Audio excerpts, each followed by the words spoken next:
Okay Vinay, Suni ತುಂಬಾ ಕೂಳೆ ಕೊಟ್ಟಿದಾರ ನಿಮ್ ಸಿನಿಮಾದಲ್ಲೇ ಬರುವ ಹಾಗೆ? ಇಲ್ಲ, ಸುನಿ ಅವ್ರು ಆಕ್ಚುಲಿ ಆಲ್ಮೋಸ್ಟ್ 62 days ಶೂಟ್ ಮಾಡಿದ್ವಿ. ಒಂದ್ ದಿನನೂ ಟೆನ್ಷನ್ ಆಗಿಲ್ಲ, ಬೇಜಾರಾಗಿಲ್ಲ. ಅಷ್ಟೇ ಕಾಮನ್. ಫಸ್ಟ್ ಡೇ ಹೆಂಗಿದ್ರು ಲಾಸ್ಟ್ ಡೇನು ಹಂಗೆ ಇದ್ರು. ಸ್ಟಾರ್ಟಿಂಗ್ ಶೂಟಿಂಗ್ ಆಕ್ಷನ್ ಹೆಂಗೆ ಹೇಳ್ತಾ ಇದ್ರು, ಪ್ಯಾಕಪ್ ಅದೇ ತರ ಹೇಳ್ತಾ ಇದ್ರು. ಅಷ್ಟೇ ಕಾಮಾಗಿ, ಅಷ್ಟೇ ಆರಾಮಾಗಿ. ಆಮೇಲೆ ಬರೀ ಸುನಿ ಅವ್ರ ಒಬ್ರಲ್ಲ, ಅವ್ರ ಇಡೀ ಟೀಮೇ ಅದೇ ತರ ಇತ್ತು. ನಾರ್ಮಲ್ ಆಗಿ ಏನೇ ಶೂಟಿಂಗ್ ಆದ್ರೇನು ಒಂದ್ ಸ್ವಲ್ಪ ಏನೋ ವರ್ಕ್ ಸ್ಲೋ ಆಗ್ತಿದ್ದಾಗ ಒಂಚೂರು ಗದ್ರಿಸ್ತಾರೆ, ಇಲ್ಲ ಬೈತಾರೆ, ಇಲ್ಲ ಒಂಚೂರು ಇರಿಟೇಟ್ ಆಗ್ತಾರೆ. ಬಟ್ ಈ ಸೆಟ್ಟಲ್ಲಿ ನಾನು ಆ ಥರ ಒಂದ್ಸರಿನೂ ನೋಡ್ಲೇ ಇಲ್ಲ. ಅದು ಹೆಂಗಾಯ್ತು ಅಂತಾನೆ ಗೊತ್ತಿಲ್ಲ, ಅಷ್ಟು ಖುಷಿ ಆಯ್ತು. ಅದು ಎಲ್ಲದೂ ಆರಾಮಾಗಿ ಅದಾಗದೇ ನಡ್ಕೊಂಡು ಹೋಗ್ತಾ ಇತ್ತು. ತುಂಬಾ ಚೆನ್ನಾಗಿತ್ತು ಆರಾಮಾಗೆ. ಬಟ್ ಅದೇ ಸುನಿಯವ್ರು ಒಂದೇ ಒಂದು ಇದು ಮಾಡ್ತಿದ್ದಂದ್ರೆ, ಸೊ ಬೆಳಿಗ್ಗೆ ಬ್ರೇಕ್ಫಾಸ್ಟ್ಗೆ ಕಾಲ್ ಸೂಪ್ ಆ ಥರ ತರಿಸ್ತಾ ಇದ್ರು, ಮಧ್ಯಾಹ್ನಕ್ಕೆ ಬಿರಿಯಾನಿ ಚಿಕ್ಕಪೇಟೆಯಿಂದ ತರಿಸ್ತಾ ಇದ್ರು. ನಾನು ಸುನಿಯವ್ರು ಈ ಥರ ತರಿಸಿದ್ರೆ ನಾನು ಹಿಂಗೆ ಶೂಟ್ ಮಾಡೋಕ್ಕಾಗುತ್ತೆ ಆಗೋದಿಲ್ಲ, ಅದು ಹ್ಯೂಮನ್ಲಿನೇ ಪಾಸಿಬಲ್ ಇಲ್ಲ. ಒಂದು ಅರ್ಧ ಗಂಟೆ ನಿದ್ದೆ ಬೇಕೇ ಬೇಕು, ಯಾರಿಗೆ ಆದ್ರೂ ಬಿರಿಯಾನಿ ತಿಂದ್ಮೇಲೆ ಪರವಾಗಿಲ್ಲ, ನೀವು ಅರ್ಧ ಗಂಟೆ ನಿದ್ದೆ ಮಾಡ್ಕೊಂಡು ಬಂದು ಶೂಟ್ ಮಾಡಿ. ಊಟ ಮಾಡ್ಬೇಕಂದ್ರೆ ಊಟ ಮಾಡ್ಬೇಕು ಚೆನ್ನಾಗಿ ಅಂತ. ಸ್ವಾತಿಷ್ಟ, ನಿಮಗೇನಾದ್ರು ಕೂಳೆ ಕೊಟ್ರ ಡೈರೆಕ್ಟ್ರು? ಇಲ್ಲ, ಆಕ್ಚುಲಿ ನಾವು ನೀವು ಅವ್ರಿಗೆ ಕೊಟ್ಟಿರ್ಬೇಕು ಕೂಳೆ. ಇಲ್ಲ, very simple. I mean very happy to family ತರ ಇತ್ತು. And we shot in Rajasthan shoot ಮಾಡಿದ್ವಿ, ಮುಂಬೈಲಿ ಶೂಟ್ ಮಾಡಿದ್ವಿ. ಅಲ್ಲಿ ಸ್ವಲ್ಪ ಹೆಕ್ಟಿಕ್ ಆಗಿತ್ತು, but very nice, happy. Suni, ನಿಮ್ಮ ಸಖತ್ ಸಿನಿಮಾದಲ್ಲೂ ಒಂದು ರಿಯಾಲಿಟಿ ಶೋ ನಡೆಯುತ್ತೆ, ಅಲ್ಲೊಬ್ಬ ಹೋಸ್ಟ್ ಇರ್ತಾರೆ. ಇಲ್ಲಿ ಕೂಡ ಒಂದು ರಿಯಾಲಿಟಿ ಶೋ ಇರುತ್ತೆ, ಅಲ್ಲೂ ಒಬ್ಬ ಸಿಂಗರ್ ಇರ್ತಾಳೆ, ಇಲ್ಲಿ ಒಬ್ಬ ಮೀಡಿಯಾ ಪರ್ಸನ್ ಇರ್ತಾರೆ. ನನಗೆ ಯಾಕೋ ಡೌಟು, ಸುನಿಗೆ ಎಲ್ಲೋ ಒಂದ್ ಕಡೆ ಜೀವನದಲ್ಲಿ ಆ ಒಂದು ಪಿಟ್ ಸ್ಟಾಪ್ ಸಿಕ್ಕಿತ್ತಾ ಅಂತ, ಈ ಮೀಡಿಯಾದವ್ರ ಮೇಲೆ ಏನಾದ್ರು ಒಂದು ಕ್ರಶು, ಅಥವಾ ಈ ರಿಯಾಲಿಟಿ ಶೋ ಹೋಸ್ಟೋ ಅಥವಾ ಕಂಟೆಸ್ಟೆಂಟ್ ಮೇಲೆ ಏನೋ ಒಂದು ಕ್ರಶು ಅದಿತ್ತ ಅಂತ?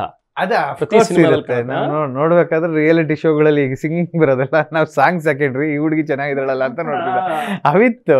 ಬಟ್ ಅಂದ್ರೆ ನಾನು ಇದೇನ್ ಬ್ಯಾಕ್ ಟು ಬ್ಯಾಕ್ ಆಯ್ತಲ್ಲ ಅಂತ ನನಗೂ ಅನಿಸ್ತು. ಬಟ್ ಮಧ್ಯ ಅವತಾರ್ ಪುರುಷ 1 and 2 ಶೂಟ್ ಮಾಡಿದೆ, ಗತವೇವ್ ಶೂಟ್ ಮಾಡಿದೆ, ಇದೆಲ್ಲ ಆಯ್ತು. ಅದಾದ್ಮೇಲೆ ನನಗೊಂದು ಚೇಂಜ್ ಓವರ್ ಇತ್ತು ಶೂಟ್ ಮಾಡ್ಬೇಕಾದ್ರೆ.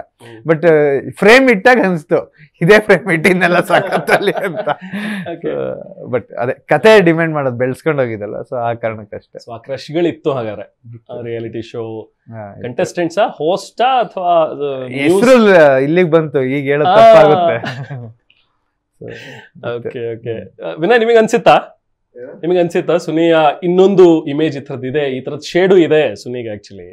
ಅಂದ್ರೆ ಈ ತರ ಕ್ರಶ್ ಅವರು ತಮ್ಮದೇ ಎಕ್ಸ್ಪೀರಿಯನ್ಸ್ ನ ಕೆಲವೊಂದನ್ನ ಅಲ್ಲಿ ಇಟ್ಟಿರ್ತಾರೆ. ಈಗ ಅಲ್ಲಿ ರಿಯಾಲಿಟಿ ಶೋ, ಅದ್ರಲ್ಲಿ ಸಿಂಗರ್ ಅಥವಾ ಒಬ್ಬ ರಿಪೋರ್ಟರ್ ಅಂತ ಹೇಳಿದ್ರೆ ಅವ್ರು ಯಾರೋ ಒಂದು ಇಮ್ಯಾಜಿನ್ ಮಾಡ್ಕೊಂಡು ಆ ಕ್ಯಾರೆಕ್ಟರ್ ಇಟ್ಟಿರ್ತಾರೆ. ಅದ ಗೊತ್ತಾಗತ್ತಲ್ಲ, ಈಗ ಸೀನ್ ಹೆಂಗ್ ಎಕ್ಸ್ಪ್ಲೇನ್ ಮಾಡ್ತಾರೆ. ಈಗ ನಮ್ಗೆ ಅಸಿಸ್ಟೆಂಟ್ ಡೈರೆಕ್ಟರ್ ಎಕ್ಸ್ಪ್ಲೇನ್ ಮಾಡಿದ್ರೆ ಅದೊಂಥರ, ಈಗ ಸುನಿಯವರೇ ಬಂದು ಅಷ್ಟು ಇನ್ವಾಲ್ವ್ ಆಗಿ ಒಂದು ಸೀನ್ ಎಕ್ಸ್ಪ್ಲೇನ್ ಮಾಡಿದಾಗ ಅದ್ರಲ್ಲಿ ಏನೋ ಒಂದು ರಿಲೇಷನ್ ಇರುತ್ತೆ ಅಂತ ಅನಿಸ್ತಾ ಇತ್ತು. ನಿಮಗೆ ಯಾವತ್ತಾದ್ರೂ ಸೆನ್ಸ್ ಆಯ್ತಾ ಆತರ?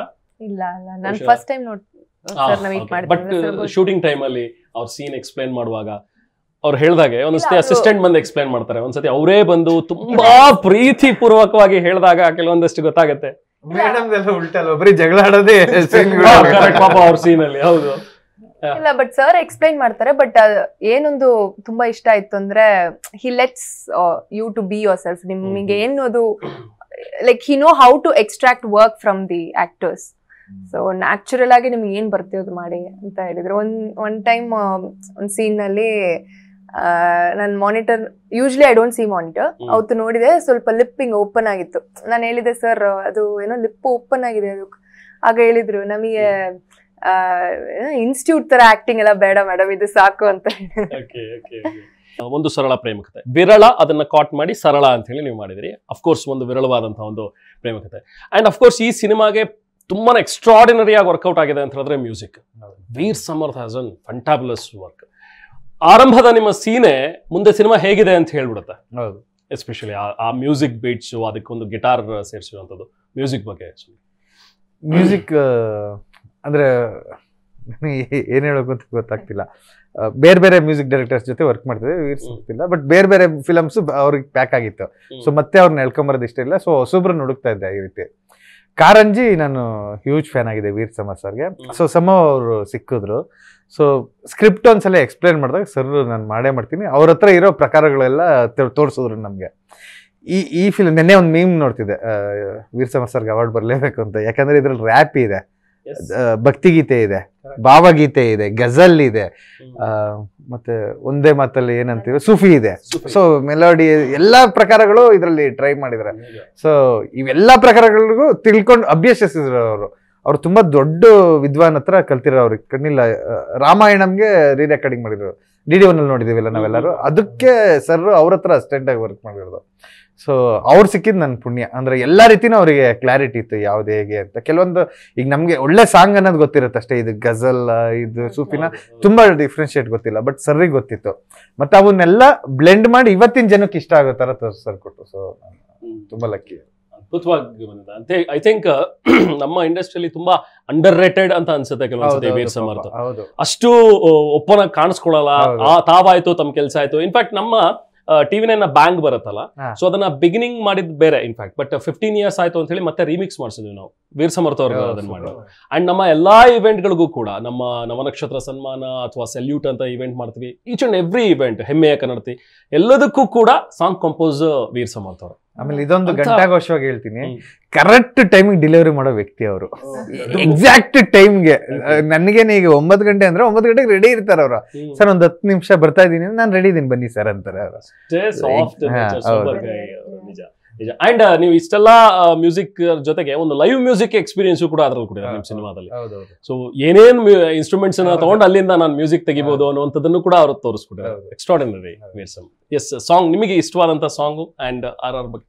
ನನಗೆ ನೀನ್ ಯಾರಲ್ಲಿ ತುಂಬಾ ಇಷ್ಟ ಆ ಸಾಂಗು. ಆಮೇಲೆ ಇನ್ನೊಂದೇನಂದ್ರೆ ನಮ್ಮ ಇದರಲ್ಲಿ ಎಷ್ಟು ಜನರೇಷನ್ಸ್ಗೆ ಇದು ರಿಲೇಟ್ ಆಗುತ್ತೆ ಸಿನಿಮಾದ ಮ್ಯೂಸಿಕ್. ಅಂದ್ರೆ ನಂಗೆ ಈಗ ಒಂದೇ ಮಾತಲ್ಲಿ ಸಾಂಗ್ನ ಕೇಳಿ ನನ್ನ ತಾತನ ಫ್ಯಾನ್ಸ್ ಎಲ್ಲ ಫೋನ್ ಮಾಡಿದ್ರು. ಅಂದ್ರೆ ನೀ ಯಾರೆಲ್ಲ ಕೇಳಿದಾಗ ನನ್ನ ಫ್ರೆಂಡ್ಸು, ಆಮೇಲೆ ನನ್ನ ತಂಗಿ ಫ್ರೆಂಡ್ಸು ಅವರೆಲ್ಲ ಹೇಳಿದ್ರು ತುಂಬ ಚೆನ್ನಾಗಿದೆ. ಸೊ ಬೇರೆ ಬೇರೆ ಜನ್ರೇಷನ್ಸ್ಗೂ ಕನೆಕ್ಟ್ ಆಗಿದೆ ಒಂದೊಂದು ಸಾಂಗು ಒಂದೊಂದು ಜನ್ರೇಷನ್ಗೆ. ಆಮೇಲೆ ಆ್ಯಕ್ಟರ್ಗೆ ಒಂದು ಗ್ರೇಟೆಸ್ಟ್ ಸಪೋರ್ಟ್ ಬಂದ್ಬಿಟ್ಟು RR. ಒಂದು ಸೀನ್ನ ಎಷ್ಟು ಅಪ್ಲಿಫ್ಟ್ ಮಾಡುತ್ತೆ, ಒಬ್ರು ಪರ್ಫಾರ್ಮೆನ್ಸ್ನ ಅಷ್ಟೇ ಅಪ್ಲಿಫ್ಟ್ ಮಾಡುತ್ತೆ. ಸೊ ವೀರ್ ಸಮರ್ಥ ಅವ್ರಿಗೆ ಎಷ್ಟೋ ಕ್ರೆಡಿಟ್ ಅವ್ರಿಗೆ ಕೊಡಬೇಕು. ನಮ್ಮ ಪರ್ಫಾರ್ಮೆನ್ಸಸ್ಗಾಗಲಿ ಒಂದು ಸೀನ್ ಎಲಿವೇಶನ್ಸ್ಗಾಗಲಿ ತುಂಬಾನೇ ಚೆನ್ನಾಗಿತ್ತು, ತುಂಬಾ ಚೆನ್ನಾಗಿ ಬಂದಿದೆ. ಸ್ವತಿಷ್ಠ, ನೀವೆಷ್ಟು ಎಂಜಾಯ್ ಮಾಡಿದ್ರೆ ಮ್ಯೂಸಿಕ್? ನನಗೆ ಆ ಕ್ಲೈಮ್ಯಾಕ್ಸ್ BGM ತುಂಬಾ ಇಷ್ಟ ಆಯ್ತು. ವಿತ್ ದಟ್ BGM ಆ ಕ್ಲೈಮ್ಯಾಕ್ಸ್ ಫಾಸ್ಟ್ ಆಗಿ ಬರುತ್ತೆ, ಅದೊಂದು ವೈಬ್ ಕ್ರಿಯೇಟ್ ಮಾಡುತ್ತೆ. So that's my most favourite, that BGM. And songs ನಿನ್ನೆ ರಿಲೀಸ್, ಅದು ಫಸ್ಟ್ ಸಿಂಗಲ್ ನಾವು ರಿಲೀಸ್ ಮಾಡಿದೀವಿ. ಅದು ನನಗೆ ಅರ್ಮಾನ್ ಮಾಲಿಕ್ ವಾಯ್ಸ್ ಒಂದು was extraordinary. And female portion ಇದೆ ಕ್ಲೈಮ್ಯಾಕ್ಸ್ ಅಲ್ಲಿ, ಅದನ್ನು ತುಂಬಾ ಚೆನ್ನಾಗಿದೆ. ಲೈನ್ಸ್ ನೆನಪಿದೆಯಾ? ಇವಾಗ ಯಾವ್ದಾದ್ರು ಸಾಂಗ್ ಇನ್ ಲೈನ್ಸ್ ಹಾಡ್ಬೋದಾ? ನಮಗೆ ಮೂಕನಾಗಬೇಕು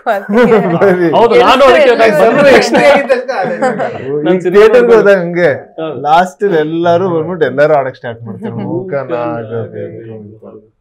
ನೀವು ಒಂದೆರಡು ಲೈನ್ ಎನಿ ಸಾಂಗ್ ನಿಮ್ಮ ಮೂವಿದು. ಸರ್ ನೀವು ಹೇಳಿ ಸರ್.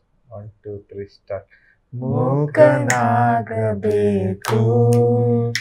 ಜಗದೊಳು ಜ್ವಾಗ್ಯಾದಿರಬೇಕು. ಸೊ ಈ ಸಾಂಗ್ ಇಂಟೆನ್ಷನಲಿ ಇದ್ರಲ್ಲಿ ಬೇಕು ಅಂತ ಹೇಳಿ ನೀವು ತಂದ ಅಥವಾ ವೀರ್ ಸಮರ್ಥ? ನಾನೊಂದು ಇದು ತಗೊಂಡೋಗಿದ್ದೆ. ನಾನು ಯಾವುದು ಮಾಮೂಲಿ ನಾನು ಹಾಡಿದವ ಹೆಸರು ಪ್ರಕೃತಿ ಮಾತೆ ಈ ರೀತಿ ಒಂದು 7-8 ಸಾಂಗ್ಗಳು ತಗೊಂಡೋಗಿದೆ. ಮುಂಗಾರಿನ ಅಭಿಷೇಕಕ್ಕೆ ಮೆದುವಾಯ್ತು ಮನ ಮುಗಿಲು, ತುಂಬಾ ಸಾಂಗ್ಗಳು ತಗೊಂಡೋಗಿದೆ.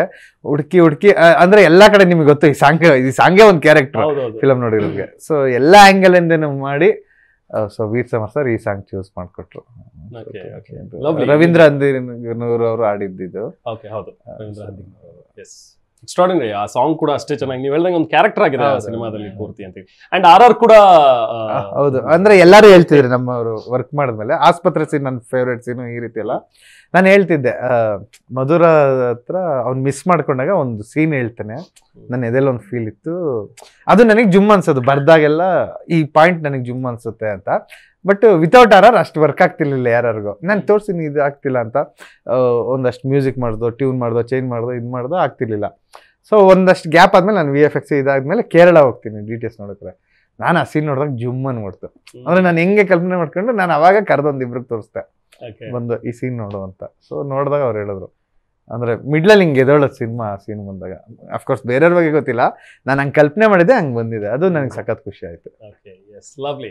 ಅಂಡ್ ನಿನ್ನೆ ಬೇಕಿಲ್ಲ ನಾಳೆ ಗೊತ್ತಿಲ್ಲ, ಅದ್ಯಾರ ಲೈನು? ನಿಮ್ದೇ ಲೈನ್ ಅನ್ಸುತ್ತಿದ್ದಲ್ಲ? ನಿನ್ನೆ ಬೇಕಿಲ್ಲ ನಾಳೆ ಇಲ್ಲ ಇಲ್ಲ ಮಂಡ್ಯ ಇದು ಮೈಸೂರವ್ರು ಒಬ್ರು ನಾಗರಾಜ್ ಅಂತ ಅವ್ರ ಲಿರಿಕ್. Okay okay. ಸೊ ಅದಕ್ಕೆ ಕಂಪೋಸ್ ಮಾಡುವಂತ ಜವಾಬ್ದಾರಿ ವಿನಾಯಕ್. ನಿನ್ನೆ ಗೊತ್ತಿಲ್ಲ ಅಲ್ಲ, ನಿನ್ನೆ ಬೇಕಿಲ್ಲ, ನಾಳೆ ಗೊತ್ತಿಲ್ಲ.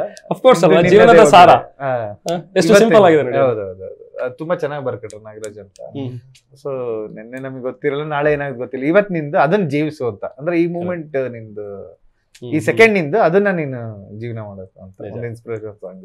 ಯಾಕಂದ್ರೆ ಅವ್ನ್ ಅದು ಕತೆಗೂ ಅನ್ವಯ ಆಗುತ್ತೆ. ಅಂದ್ರೆ ಅವ್ನ ಲೈಫಲ್ಲಿ ಏನೋ ಒಂದು ತುಂಬಾ ದೊಡ್ಡ ಆಸೆ ಇಟ್ಕೊಂಡಿರ್ತಾನೆ, ಅದ್ ನೆರವೇರಿಲ್ಲ, ಅವನು ಅದೇ ಸ್ಟೇಟ್ಮೆಂಟ್ ಕೊಟ್ಟಿರ್ತಾನೆ. ಓಕೆ, ಕೆಲವೊಂದ್ಸಲ ಅಂದ್ರೆ ಅದೃಷ್ಟಗಳು ನಮ್ ಕೈ ಕೊಡಲ್ಲ, ಬಟ್ ಇರೋದ್ರಲ್ಲೇ ನಾವ್ ಒಂದು ಲೈಫ್ ನ ಕಂಡಿಡ್ಕೋಬೇಕು ಅಂತ. ಸೊ ಹೋಗೋ ಟೈಮಲ್ಲಿ ಆ ಸಾಂಗ್ ಬರುತ್ತೆ. ಅಂಡ್